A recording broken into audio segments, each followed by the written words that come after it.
Today we're going to review an article from Time Magazine on food as medicine. Now, don't be alarmed that we're doing Time Magazine. That's right. But the reason we chose this is because it talks about a topic that we've been talking about for years. We have been talking about it for a long time, yeah. You did that program, right, about nutrition, and but that was several years ago, and now this same kind of information is in a special section of Time Magazine. Right. So to us means what's really hitting what we thought seemed cutting edge a few years ago is now becoming mainstream. Yes, and it's really nice. And there is a link in the show notes to the Time Magazine article online, and the title is "Why Food Can Be the Best Medicine of All." Right. It's written by Alice Park, and it does a really nice job of going through sort of some of the history, some of the reasons why we think about and are moving in the direction of considering food as medicine. Food as medicine. It's a concept that we talk about here in our practice when we're affiliated with another practice in Sarasota, and they have hired a dietitian with a background in this whole idea of food as medicine. Right. And so it is an idea whose time is here. Right. And so we want to talk a little bit about that. Absolutely. So in past podcasts, we've talked about the importance of considering what you're eating, that the fuel that you give your body is the fuel that your body's going to use to function, and how we want to make sure that we give our bodies the best fuel possible. Right. So we want to think about what we're eating, how much sugar we're eating, and other inflammatory agents that we're consuming on a regular basis, and try to eliminate some of those things. Right. And before we really launch into this, we want to say again, and we've said it before on the podcast, digestion, the whole notion of extracting nutrients from what you eat, it remains a mysterious science. I had the good fortune of working for a time with an expert in nutrition who taught at the University of Kentucky Medical School for 30 years, taught this to physicians. And he would always say, we really don't understand the digestion process. So when people say, well, I'm going to eat less of this than that, or I'm going to not eat this or eat that, it's probably a much more complicated process than that.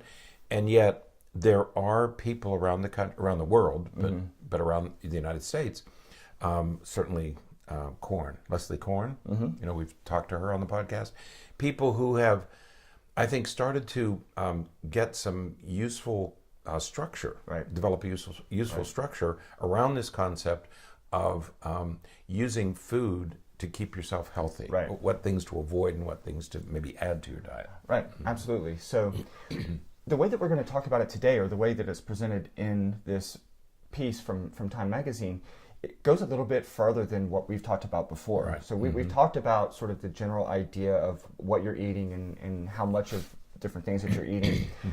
But this article talks specifically about prescribing foods, certain amounts of foods, certain types of foods, where physicians are now prescribing foods to treat specific medical conditions. You actually write a prescription. Right. Either for, some doctors are writing prescriptions for particular food items or different kinds of recipes. They'll say, use this recipe, and we'll talk about where those recipes are coming from. Right, and when we say prescription, we don't mean that they're writing a prescription that you take to the pharmacy or anything like that. Of course, what we're meaning is that they're writing a prescription, meaning that this is a very specific approach that the physician's talking about, and they may write it on a prescription pad for all we know, but they are talking about a very specific treatment, or very specific foods in this case, that they want the patient to be consuming on a prescribed basis, how much each day, so that they can treat their medical issues. Right.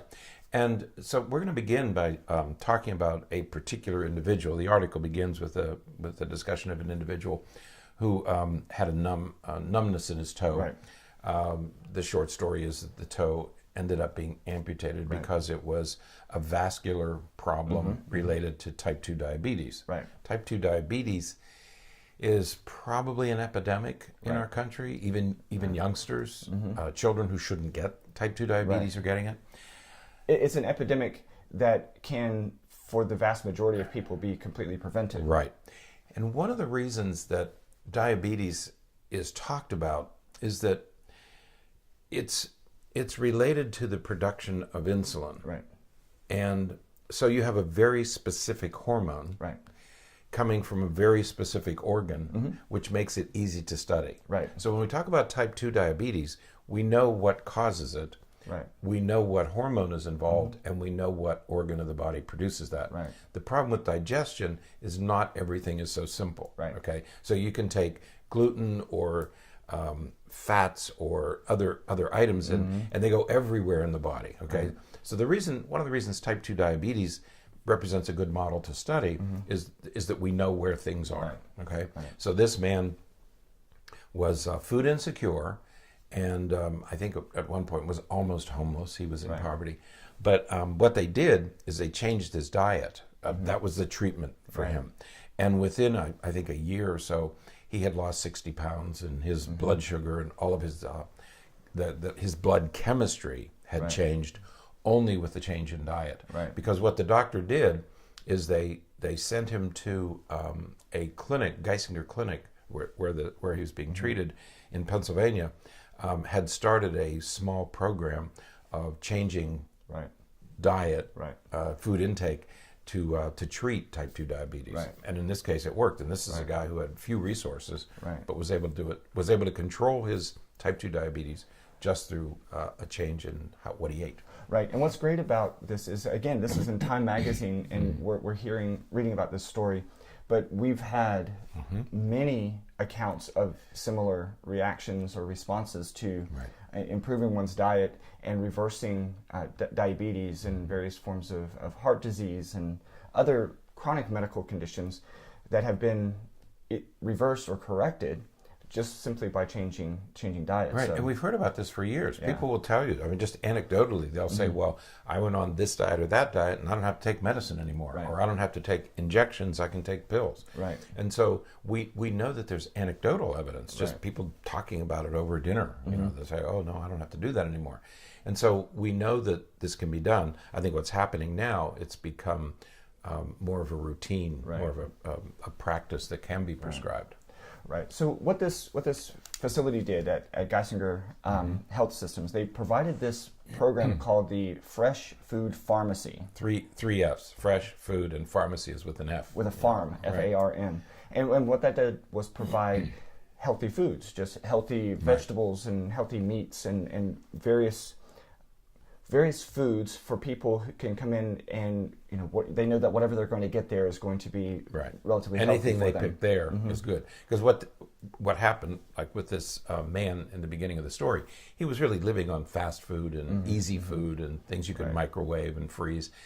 And those are usually processed, and if it's processed, it's high in things like sugar and fat that people with diabetes should be avoiding. Right. Okay? So, but if you go into the fast food pharmacy, anything you pick fresh food pharmacy is fast food, right? Kind of a White House dinner. And so anything you get there is healthy. It's good for you. You can eat it. And the amazing thing about it is that it's funded through grants and different things. So all the foods there are free. Yeah. So people can go there, like this person who was, as you said, food insecure. He was living below the poverty level, and he was able to go in and get recipes as well as the foods all for free to make sure that he was eating healthy.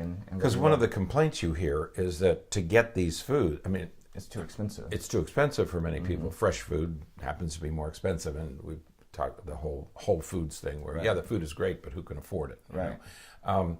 And so what these programs do is they make these things available to people who are below the poverty line or food insecure. And here's a place. And there's another place, they're doing it in California, they're doing it in Pennsylvania, where communities are coming together to provide these nutrient-rich foods to people who otherwise would not have access. Right.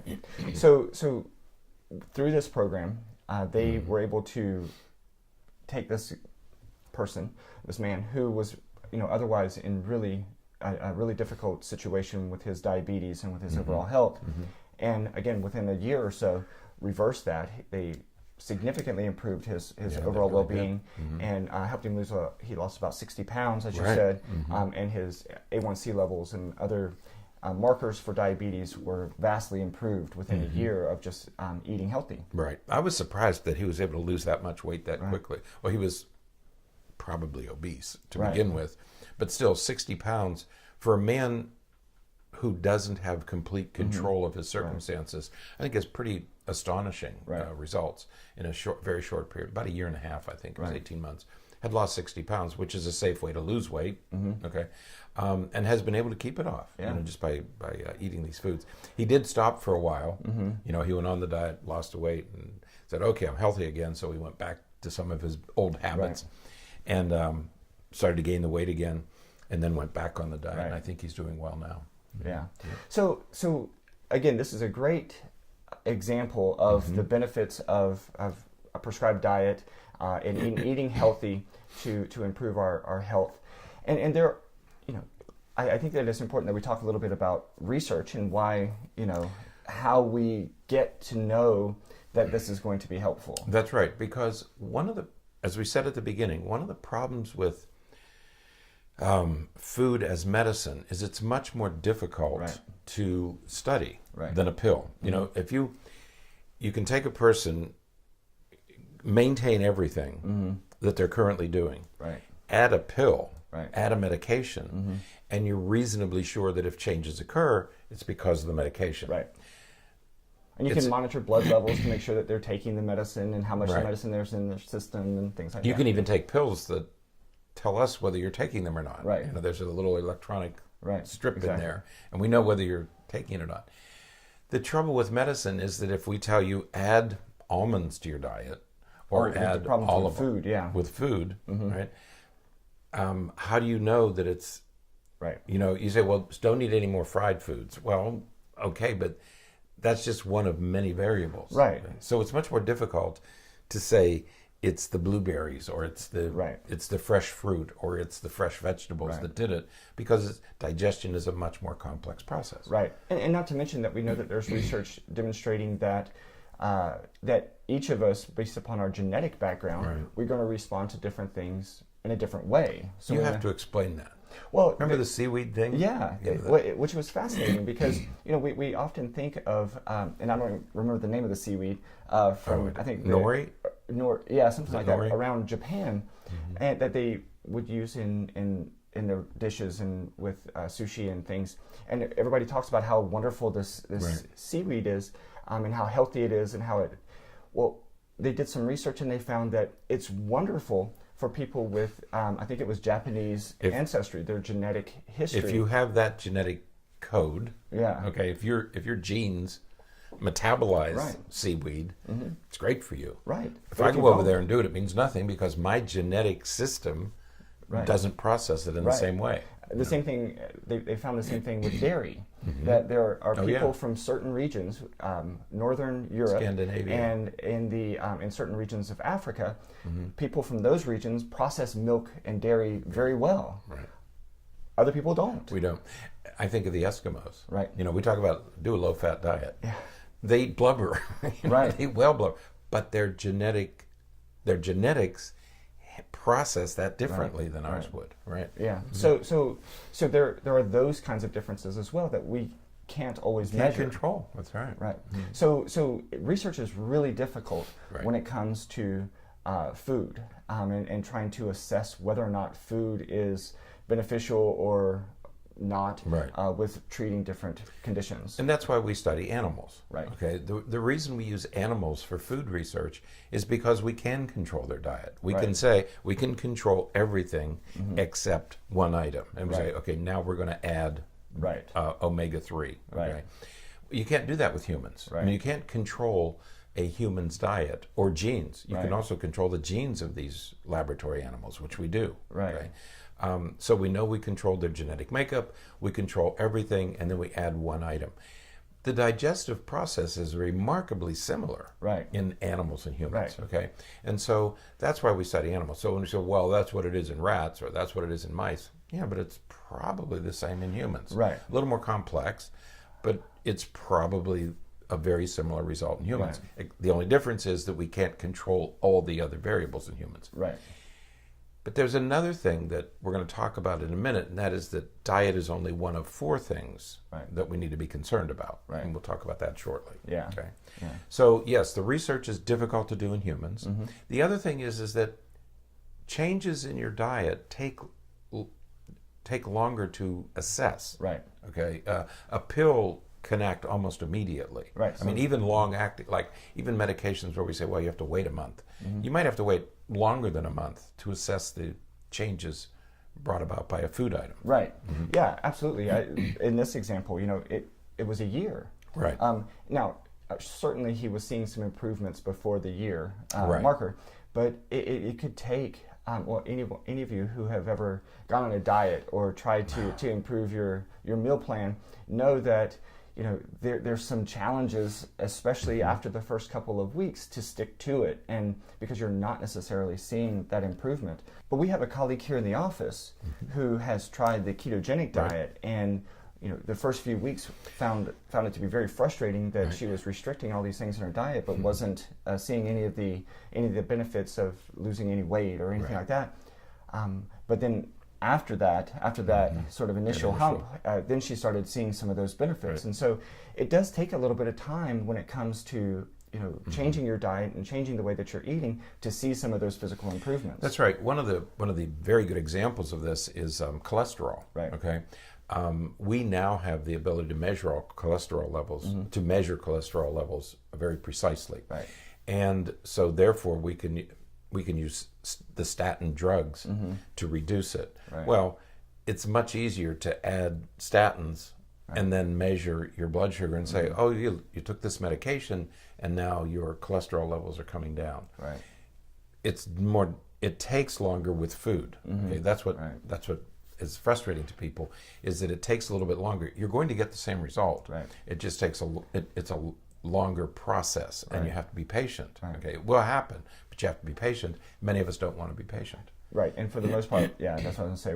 We don't like patience. Fix it. We just want it to be ready. We want it to be done. We want it to be fixed. But we're using medication to fix our food mistakes. Right. And that's what troubles us. Right. Is that you're making nutritional mistakes by eating foods that you shouldn't eat, or not exercising, or not managing stress, and then you use medication to fix it. Right. And that's the black hole that we want to avoid. Right. Is that if you have some real medical condition and you need medication, whether it's a mental illness or a physical illness, by all means take it, but don't take medication to fix a nutritional mistake. Right. That is fixed by changing the nutrition. Right, absolutely. And so there are a lot of programs and individuals out there talking about this to give us some guidance for this. Right. One of the first was Andrew Weil. Right. And he was one of the, I don't know when he first came out with his things. It was at least in the 90s, if not the 80s, maybe even before then, that he started talking about this whole concept of what we're eating and sort of that holistic approach to practicing medicine. And it was fascinating because he was from Harvard, right? He taught at Harvard Medical School. Yeah. I mean, he was a classically trained physician who went through the typical medical school curriculum of if you have a problem, you do medicine. And he kept asking these questions about, and he realized early on that we were fixing nutritional errors by giving people medications. And so his solution was, why don't we fix the nutritional errors? Right. Then we don't have to use medication. Right. And that started this whole concept of food as medicine. Right. Now, around the same time, there were other people coming out and talking about the same thing. Right. But we think of Andrew Weil because he was mainstream. He was, he had that bushy white beard, and he would go on all the talk shows, and he would really. He was very articulate. He was engaging he was good on TV, which helps. He was gentle and yeah. But Massachusetts. I mean, he was at Harvard. Massachusetts was one of the early states to adopt this whole notion. Right. In fact, Blue Cross Blue Shield of Massachusetts, and Blue Cross Blue Shield changes from state to state, began covering, Blue Cross Blue Shield began covering healthy meals for people with congenital heart failure, which again was one of those, I almost said easy to fix problems. Not easy to fix, it's easy to measure your heart health. And to see whether, to determine whether diet is making a difference. It was, and so Blue Cross Blue Shield began reimbursing for these meals. Again, it gives people who couldn't otherwise afford these things access to nutritional meals. Right. So the insurance companies are covering it. So that was in Massachusetts. We've seen similar programs in Cleveland, and there's a farmer's market in Cleveland, and it makes me want to talk about that here in our area. Yeah. We have a world-class grocery store founded here called Publix. I think they would be interested in something like that, where you make these things available. You get community resources together and make foods available. They're doing it in Cleveland. They're doing it in Pennsylvania. They're doing it in Massachusetts. California. Yeah. Yep. So there are these programs, these model programs out there that can be replicated in different states and different communities. Right. And but there are some obstacles to this. There are obstacles to fixing medical conditions with food, but there's also obviously complications and obstacles in creating these types of programs. Right. Money is of course a massive issue, because you have to have the funds to support this. That fresh food pharmacy would be a really expensive endeavor. Right. Certainly worth it, and certainly cheaper to treat issues that way than it would be through surgeries and other medical and approaches. medications. We're talking about how expensive drugs are. There's a congressional committee right now investigating the rising cost of drugs.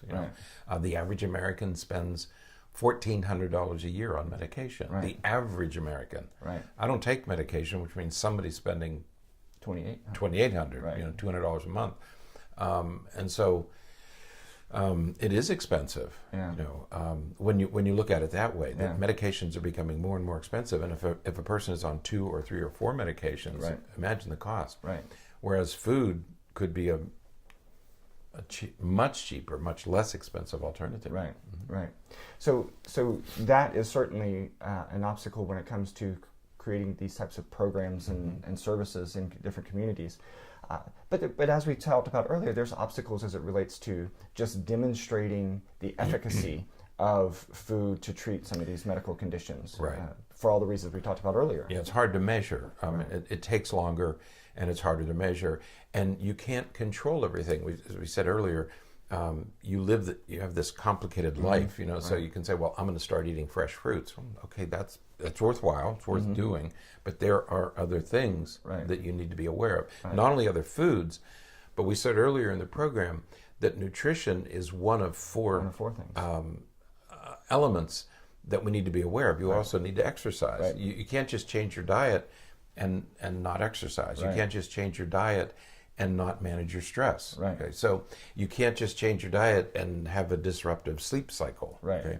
So it's an integrated approach, and you have to be managing all four. Right. So diet, exercise, sleep, and stress management. Stress management. Yeah, you have to be doing all of those. Again, if you just exercise but you keep eating at McDonald's, I mean, we had that study a few years ago where that guy, world-class athlete, did everything the same but started eating fast foods. And he got sick. I mean, he had to be hospitalized because his liver and kidneys began to shut down. And so it's an integrated approach of good health. I'm concerned about youngsters who are moving in that's everybody's concern, is that young children who shouldn't be getting diabetes are getting diabetes because they're not managing these four things. Right. So. And so it's there's a lot of education that has to happen, a lot of guidance and monitoring and supervision from parents and experts to make sure that family units are doing all four of these things and working to live a healthy lifestyle, but certainly to eat well. Right. We mentioned Andrew Weil, who's sort of the godfather of all this stuff. But also Dean Ornish was one of the early proponents of, and I can remember when his book arrived, it was really groundbreaking work, and again, he popularized the notion. But he did studies with people with congenital heart failure, and they did studies where they actually compared diet and exercise to diabetes drugs, a specific diabetes drugs, and they found that the diet and exercise group did 2 times better than the medication-only group. Right. And so, yes, the medications will work and they'll work faster, but people who changed 2 of those 4 elements, diet and exercise, actually had a 58% reduction in symptoms, whereas the medication-only group had a 31%. So it's almost twice the result just by changing your diet. Right. There are other studies. There have been other studies. The United States government is conducting some right now, continuing this research, comparing drugs to diet and exercise. But one of the most, the United States government now has this year, I think this year or late last year, there is a study group, U.S. Congress has started a study group, and it's food as medicine. Right. Okay, and so now the federal government is getting behind this notion of food as medicine, and so that brings renewed optimism that we might be headed in the right direction. Or at least some funding to do some more research. To do research and to study it and study the effects. Provide programs. Yeah. You've all heard of the Mediterranean diet. Right. You know, what is it about that diet that is so good? Well, now we can do research on the Mediterranean diet. So, so that's reason for optimism that we're going to continue moving in this direction. Beyond that, so you say, well, what's the next step? So now what? Well, I think the first thing everybody can do, and certainly there's a lot of information out there today that diet and exercise are not only useful, perhaps more useful than medications. Okay, but there's a new book out called "Eat to Beat Disease" by William Li, L.I., and I have to get this book because what he talks about is specific amounts of food. Specific doses. Doses of food, you know, which is a bizarre concept when you think of, you know, don't just eat blueberries, eat this many. Right. You know, you have to eat this many blueberries to get the effect. Wouldn't that be wonderful if you could say, you have to eat this much fish every week? Right. That would be really helpful. But that's one of the research avenues that people are pursuing now is there a certain amount of each food that we should be consuming, that this particular individual should be consuming? Like medicines, you should take 10 milligrams or I have to take 20 milligrams. Right. Okay. So we'll have to keep an eye on this, see what that research leads to. Absolutely. There's going to be more and more research coming out about this, and we will work to keep you guys up to date so that you can make some adjustments. But definitely look into some of these opportunities, some of these. And we're going to continue our work in this area because we continue to talk about nutrition, good sleep habits, regular exercise, and how do you manage stress? Because if you put stress into this mix, it's all going to come apart. Absolutely. So all four of these things, you have to address all four of these things. Absolutely. Okay? And so we'll be returning to this topic occasionally. We certainly will. Okay. So all right. Well, that is it for today. Until next time, stay happy, stay healthy, and forget to be afraid.